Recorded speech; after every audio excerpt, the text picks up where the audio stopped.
ಸ್ನೇಹಿತರೆ ನಮಸ್ಕಾರ, ನಾನು ನಿಮ್ಮ ಕನ್ನಡದ ಹುಡುಗ ಶಿವು. ಸ್ನೇಹಿತರೆ, ನೀವೆಲ್ಲ ಕೇಳಿ ಇರ್ತೀರಾ ಟಾಟಾ ಕಂಪ್ನಿಯ ಬಗ್ಗೆ. ಈ ಟಾಟಾ ಕಂಪ್ನಿ ಯಾವ ರೀತಿಯಾಗಿ ಡೆವಲಪ್ಮೆಂಟ್ ಆಯಿತು ಮತ್ತು ಯಾರಿಂದ ಇದು ಕಂಪ್ನಿ ಸ್ಟಾರ್ಟ್ ಆಯಿತು ಎಂಬುದನ್ನು ನಾನು ನಿಮಗೆ ಇವತ್ತು ತಿಳಿಸಲಿದ್ದೇನೆ.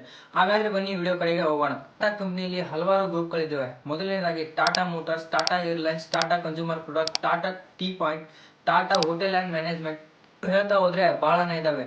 ಆದ್ರೆ ಈಗ ಮೇನ್ ಆಗಿ ಟಾಟಾ ಕಂಪ್ನಿ ಹೇಗೆ ಡೆವಲಪ್ ಆಯಿತು ಮತ್ತು ಯಾರಿಂದ ಡೆವಲಪ್ ಆಯಿತು ಅಂತ ಅನ್ನೋದನ್ನ ತಿಳಿಸ್ತೇನೆ ಬನ್ನಿ. ಸ್ನೇಹಿತರೆ, ಒಬ್ಬ ವ್ಯಕ್ತಿ ನಜರ್ವಾನ್ ಟಾಟಾ ಅಂತ, ಇವರು ತಮ್ಮ ಸ್ವಂತ ಊರನ್ನು ಬಿಟ್ಟು ಬೇರೆ ಕಡೆ ಹೋಗಿ ಯಾವ್ದಾದ್ರು ಒಂದು ಬಿಸ್ನೆಸ್ ಅನ್ನು ಮಾಡಿ ತನ್ನದೇ ಆದಂತ ಒಂದು ಸ್ವಂತ ಕಂಪ್ನಿಯನ್ನು ಸ್ಟಾರ್ಟ್ ಮಾಡ್ಬೇಕಂತ ಅವರ ಕನಸಾಗಿರುತ್ತದೆ. ಇವರು ಸ್ವಂತ ಊರು ಅಂತಂದ್ರೆ ಗುಜರಾತ್ ಇವರ ಸ್ವಂತ ಊರಾಗಿರ್ತದೆ. ಇವರು ಗುಜರಾತ್ ಅನ್ನು ಬಿಟ್ಟು ಮುಂಬೈಗೆ ಬಂದು ಸೆಟ್ಲ್ ಆಗ್ತಾರೆ. ಈಗ ನಜರ್ವಾನ್ ಟಾಟಾ ಅವರು ಗುಜರಾತ್ ಅನ್ನು ಬಿಟ್ಟಾಗ ಅವರಿಗೆ ಸುಮಾರು 18 ವರ್ಷ ಇತ್ತು. ಆ 18 ವರ್ಷದಲ್ಲಿ ಅವರಿಗೆ ಒಂದು ಮಗು ಮತ್ತು ಹೆಂಡತಿ ಇದ್ದರು. ಯಾಕೆಂತಂದ್ರೆ ಆಗಿನ ಕಾಲದಲ್ಲಿ ಬಾಲ್ಯ ವಿವಾಹ ಎಂಬುದು ಕಾಮನ್ ಆಗಿತ್ತು. ಇವರು ಮುಂಬೈನಲ್ಲಿ ಅವರ ಬಿಸ್ನೆಸ್ ಅನ್ನು ಸ್ಟಾರ್ಟ್ ಮಾಡಲು ಪ್ರಾರಂಭಿಸ್ತಾರೆ, ಕಾಟನ್ ಟ್ರೇಡಿಂಗ್ ಬಿಸ್ನೆಸ್ ಅಂತ. ಈ ಕಾಟನ್ ಟ್ರೇಡಿಂಗ್ ಬಿಸ್ನೆಸ್ ಸ್ಟಾರ್ಟ್ ಮಾಡ್ಬೇಕಾದ್ರೆ ಅವರಿಗೆ ಇದ್ದಿದ್ದು ಬರೀ 25,000 ಮಾತ್ರ. ಈ 25,000 ರೂಪಾಯಿಗಳಿಂದಲೇ ಅವರು ಆ ಬಿಸ್ನೆಸ್ ಅನ್ನು ಸ್ಟಾರ್ಟ್ ಮಾಡ್ತಾರೆ. ಅದು ಅವರ ಮಗ ಜೇಮ್ಸನ್ ಜಿ ಟಾಟಾ ಜೊತೆಗೆ. ತಿಂಗಳಿಗೆ ಯಾವ ರೀತಿಯಾಗಿ ಡೆವಲಪ್ ಆಗುತ್ತೆ ಅಂತಂದ್ರೆ ಅವರನ್ನು ಹಿಡಿಯೋರು ಯಾರು ಆಗಲಿಲ್ಲ. ಇದರಿಂದಾಗಿ ಅವರು ಯೋಚನೆಯನ್ನು ಮಾಡಿ ತಮ್ಮ ಮಗನಾದಂತ ಜೇಮ್ಸನ್ ಜಿ ಟಾಟಾ ಅವರನ್ನು ಬಿಸ್ನೆಸ್ ಲರ್ನಿಂಗ್ ಪರ್ಪಸ್ ಆಗಿ ಅವರನ್ನು ಬೇರೆ ದೇಶಕ್ಕೆ ಕಳಿಸ್ತಾರೆ. ಇದರಲ್ಲಿ ಜೇಮ್ಸನ್ ಜಿ ಟಾಟಾ ಅವರು ಯಾವ ರೀತಿಯಾಗಿ ಕಲಿತಾರೆ ಅಂತಂದ್ರೆ ಅವರನ್ನು ಹಿಡಿಯೋರೇ ಯಾರು ಆಗ್ತಿರ್ಲಿಲ್ಲ ಬಿಸ್ನೆಸ್ ಅಲ್ಲಿ. ಈ ಬಿಸ್ನೆಸ್ ಅಲ್ಲಿ ಅವರು ಬಹಳ ಸಕ್ಸಸ್ ಅನ್ನು ಕಾಣ್ತಾರೆ ತಮ್ಮ 65 ವರ್ಷದಲ್ಲಿ. ಜಿ ಟಾಟಾ ಅವರು ಸುಮಾರು 1872ರ ಮಟ್ಟಿಗೆ ಸುಮಾರು ಕಾಟನ್ ಮಿಲ್ ಗಳನ್ನ ತೆಗೆದು ಅದರ ಮಾಲೀಕರಾಗ್ತಾರೆ. ಮುಂದೆ ಬಂದಂಗೆ ಇವರ ಕಂಪನಿ ಬಹಳ ಡೆವಲಪ್ಮೆಂಟ್ ಆಗುತ್ತೆ, ಸ್ಟಾರ್ಟ್ ಆಗುತ್ತೆ. ಇಂಡಿಯಾದ ಮೊದಲ ಹೋಟೆಲ್ ಅಂದ್ರೆ ತಾಜ್ ಹೋಟೆಲ್, ಈ ಹೋಟೆಲ್ ಸಹಿತ ಇವರೇ ಸ್ಥಾಪನೆಯನ್ನು ಮಾಡ್ತಾರೆ. ಜೇಮ್ಸನ್ ಜಿ ಟಾಟಾ ಅವರ ಮೈಂಡ್ ಯಾವ ರೀತಿಯಾಗಿತ್ತು ಅಂದ್ರೆ ಒಬ್ಬ ಬಿಸ್ನೆಸ್ ಮ್ಯಾನ್ ಯಾವ ರೀತಿ ಇರ್ತಾನೋ ಅದೇ ರೀತಿಯಾಗಿರುತ್ತೆ.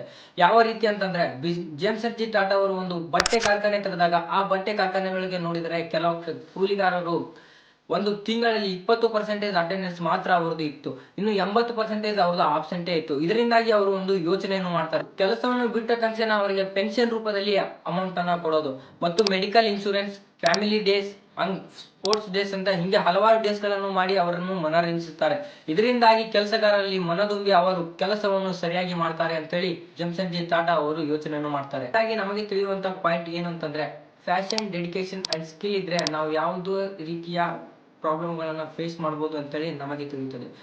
1861ರಲ್ಲಿ ಸಿವಿಲ್ ವಾರ್ ಸ್ಟಾರ್ಟ್ ಆಗುತ್ತೆ ಅಮೆರಿಕಾದಲ್ಲಿ. ಈ ಅಮೆರಿಕಾದಲ್ಲಿ ಸಿವಿಲ್ ವಾರ್ ಸ್ಟಾರ್ಟ್ ಆದ್ರೆ ಇವರಿಗೆ ಒಂದು ಲಾಭದಾಯಕವಾದಂತಹ ವಿಷಯ ತಂದ್ಕೊಡ್ತು. ಅದೇನಂತಂದ್ರೆ ಇಂಗ್ಲೆಂಡ್ ಅಮೆರಿಕಾದಿಂದ ಕಾಟನ್ ರಾ ಮಟೀರಿಯಲ್ ಅನ್ನು ಇಂಪೋರ್ಟ್ ಮಾಡ್ತಿರುತ್ತೆ. ಅಮೆರಿಕಾದಲ್ಲಿ ಸಿವಿಲ್ ವಾರ್ ಸ್ಟಾರ್ಟ್ ಆದ ಕಾರಣ ಕಾಟನ್ ರಾ ಮಟೀರಿಯಲ್ ಇಂಪೋರ್ಟ್ ಆಗೋದು ಸ್ಟಾಪ್ ಆಗಿಬಿಡುತ್ತೆ.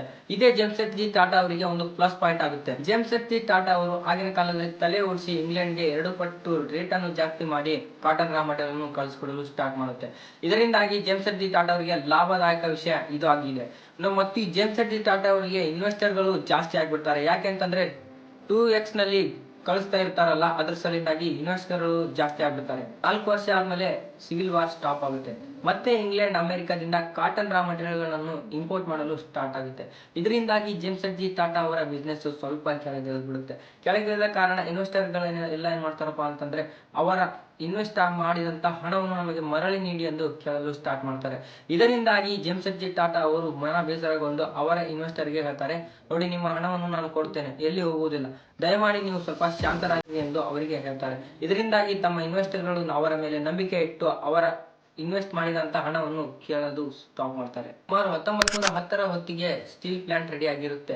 ಇದೇ ಸಮಯದಲ್ಲಿ ಬ್ರಿಟಿಷರು ವರ್ಲ್ಡ್ ವಾರ್ ಗೆ ರೆಡಿ ಆಗ್ತಿರ್ತಾರೆ. ಅವರಿಗೆ ಒಬ್ಬ ಸ್ಟೀಲ್ ಸಪ್ಲೈಯರ್ ಬೇಕಾಗಿರ್ತಾರೆ. ಯಾಕೆಂತಂದ್ರೆ ಮಾಡಲು ಬ್ರಿಟಿಷ್ ಟ್ಯಾಂಕ್ಸ್ ಹಾಗೂ ವೆಪನ್ಸ್ ಹಾಗೂ ರೈಲ್ವೆ ಟ್ರ್ಯಾಕ್ ಗಳನ್ನು ಮಾಡಲು ಬೇಕಾಗುತ್ತೆ. ಇದರಿಂದಾಗಿ ಬ್ರಿಟಿಷರು ತಿರುಗಿ ನೋಡದೆ ಟಾಟಾ ಸ್ಟೀಲ್ ಕಡೆ. ಇದೇ ಸರಿಯಾದ ಸಮಯ ಅಂತ ಹೇಳ್ಬಿಟ್ಟು ಟಾಟಾ ಸ್ಟೀಲ್ ಅವರು ಏನ್ ಮಾಡ್ತಾರಂತಂದ್ರೆ ಬ್ರಿಟಿಷರಿಗೆ ಯಾವ ರೀತಿಯಾಗಿ ಸ್ಟೀಲ್ ಕೊಡ್ತಾರಂತಂದ್ರೆ ಅವರ ಟ್ಯಾಂಕ್ ಗಳ ಮೇಲೆ ಒಂದು ಬಾಂಬ್ ಇದ್ದರೂ ಸಹಿತ ಟ್ಯಾಂಕ್ ಹೊಡೆಯಲಾರದಂಗೆ ನೋಡ್ಕೊಳ್ಳುವಂತ ಸ್ಟೀಲ್ ಅನ್ನು ಅವರಿಗೆ ಕೊಡ್ತಾರೆ. ಇದರಿಂದಾಗಿ ಟಾಟಾ ಸ್ಟೀಲ್ ಅವರು ಬಹಳ ಪಾಪ್ಯುಲರ್ ಆಗಲು ಸ್ಟಾರ್ಟ್ ಆಗ್ತಾರೆ. ಇದು ವರ್ಲ್ಡ್ ವಾರ್ ಮುಗಿದ ಮೇಲೆ ಬ್ರಿಟಿಷರಿಗೆ ಏನಂತಾರೆ ಟಾಟಾ ಸ್ಟೀಲ್ ಸೇವ್ ಅಂತಂದ್ರೆ ಅಂದ್ರೆ ಟಾಟಾ ಸ್ಟೀಲ್ ಬಹಳ ಸ್ಟ್ರಾಂಗ್ ಇದೆ ಮತ್ತು ಇದನ್ನು ಯೂಸ್ ಮಾಡಿ ಅಂತ ಹೇಳಿ ಬ್ರಿಟಿಷರೇ ಒಂದು ಪ್ರಮೋಷನ್ ಮಾಡ್ದಂಗೆ ಆಗುತ್ತೆ. 1914ರ ಹೊತ್ತಿಗೆ ಭಾರತದಲ್ಲಿ ಟಾಟಾ ಸ್ಟೀಲ್ ಅವರು 14 ಕಂಪನಿಗಳನ್ನು ಸ್ಟಾರ್ಟ್ ಮಾಡಿರ್ತಾರೆ. ಮುಂದೆ ಬಂದಂತೆ ಜೇಮ್ಸನ್ ಜಿ ಟಾಟಾ ಅವರು ಹೈಡ್ರಾಲಿಕ್ ಪ್ಲಾಂಟ್, ಇಂಡಿಯಾದಲ್ಲಿ ಎಜುಕೇಶನ್ ಇನ್ಸ್ಟಿಟ್ಯೂಟ್ ಮತ್ತು 5 star hotel and steel plant ಅನ್ನು ಇವರು ಸ್ಥಾಪನೆಯನ್ನು ಮಾಡ್ತಾರೆ. ಜಿ ಟಾಟಾ ಅವರು ಅಂದುಕೊಂಡಂತೆ ಒಂದು 5 ಸ್ಟಾರ್ ಹೋಟೆಲ್ ಅನ್ನು ಮಾತ್ರ ತೆಗೆಯಲು ಸಾಧ್ಯವಾಗುತ್ತದೆ. ಅವರ ಮಿಕ್ಕಿದ ಇನ್ನೂ 3 ಕನಸುಗಳನ್ನು ಅವರ ಮಗನಾದಂತಹ ದೊರಾಬ್ಜಿ ಟಾಟಾ ಅವರು ಅದನ್ನು ಕಂಪ್ಲೀಟ್ ಮಾಡ್ತಾರೆ. ದೊರಾಬ್ಜಿ ಟಾಟಾ ಅವರು ಸುಮಾರು 1938ರವರೆಗೆ ಟಾಟಾ ಕಂಪನಿಯ ಚೇರ್ಮನ್ ಆಗಿರುತ್ತಾರೆ. ಅದರ ನಂತರ ಅವರ ದೂರದ ಸಂಬಂಧಿಯಾಗಿದ್ದಂತಹ ಜಿಆರ್ ಡಿ ಟಾಟಾ ಅವರು ಆ ಕಂಪನಿಯ ಟೇಕ್ ಓವರ್ ಅನ್ನು ತಗೊಳ್ಳಲು ಸ್ಟಾರ್ಟ್ ಮಾಡ್ತಾರೆ. ಜಿಆರ್ ಡಿ ಟಾಟಾ ಹುಟ್ಟಿದ್ದು ಪ್ಯಾರಿಸ್ನ ಫ್ರಾನ್ಸ್ ನಲ್ಲಿ. ಇವರು ಒಬ್ಬ ಪೈಲಟ್ ಆಗಿರ್ತಾರೆ. ಇದರಿಂದ ಏರ್ ಇಂಡಿಯಾ ಕಂಪನಿ ಓಪನ್ ಆಗುತ್ತೆ. ಮುಂದೆ 1947ರಲ್ಲಿ ಸ್ವಾತಂತ್ರ್ಯ ಸಿಕ್ಕ ನಂತರ ಜವಾಹರ್ಲಾಲ್ ನೆಹರು ಅವರು ಟಾಟಾ ಏರ್ಲೈನ್ಸ್ ಅನ್ನು ನ್ಯಾಷನಲೈಸೇಷನ್ ಅನ್ನು ಮಾಡಿಬಿಡ್ತಾರೆ. ಇದರಿಂದಾಗಿ ಟಾಟಾ ಕಂಪನಿಗೆ ಒಂದು ಹೊಡೆತ ಬೀಳುತ್ತದೆ. ನ್ಯಾಷನಲೈಸೇಷನ್ ಅಂತಂದ್ರೆ ಇದು ರಾಷ್ಟ್ರೀಕರಣ ಅಂತೇಳಿ. ಈ ಟಾಪಿಕ್ ನ ಮೇಲೆ ನಾನು ಮುಂದೆ ಬರುವ ವಿಡಿಯೋಗಳಲ್ಲಿ ನಾನು ನಿಮಗೆ ತಿಳಿಸ್ತೇನೆ. ಈ ಟಾಟಾ ಅವರಿಗೆ ಕ್ಲಿಯರ್ ಆಗಿ ಅರ್ಥ ಆಗುತ್ತೆ. ಬಿಸ್ನೆಸ್ ತಮ್ಮ ಪ್ರಾಫಿಟ್ ಗೋಸ್ಕರ ಅಲ್ಲ, ಇದು ರಾಷ್ಟ್ರೀಕರಣಕ್ಕೂ ಸಹಿತ ಸಂಬಂಧವಾಗುತ್ತದೆ ಅಂತೇಳಿ. 1945ರಲ್ಲಿ ಅವರ 4 ವೀಲರ್ ಮೋಟಾರ್ ಅನ್ನು ಅವರು ಆಗ್ಲೇ ಇಂಟ್ರೊಡ್ಯೂಸ್ ಅನ್ನು ಮಾಡಿಬಿಟ್ಟಿರ್ತಾರೆ. 1968ರಲ್ಲಿ ಟಾಟಾ ಪ್ರೊಸೆಸಿಂಗ್ ಗೋಸ್ಕರ ಅವರು ಟಾಟಾ ಕನ್ಸಲ್ಟೆನ್ಸಿ ಅನ್ನು ಸರ್ವಿಸ್ ಸ್ಟಾರ್ಟ್ ಮಾಡ್ತಾರೆ. ಈ ಸರ್ವಿಸ್ ನಲ್ಲಿ ಸುಮಾರು 12,000 ಎಂಪ್ಲಾಯೀಸ್ ಕೆಲಸ ಮಾಡ್ತಾ ಇದ್ದಾರೆ ಈ ಕಂಪನಿಯಲ್ಲಿ. Cancer research and treatment centre ಅನ್ನು ಸ್ಟಾರ್ಟ್ ಮಾಡ್ತಾರೆ.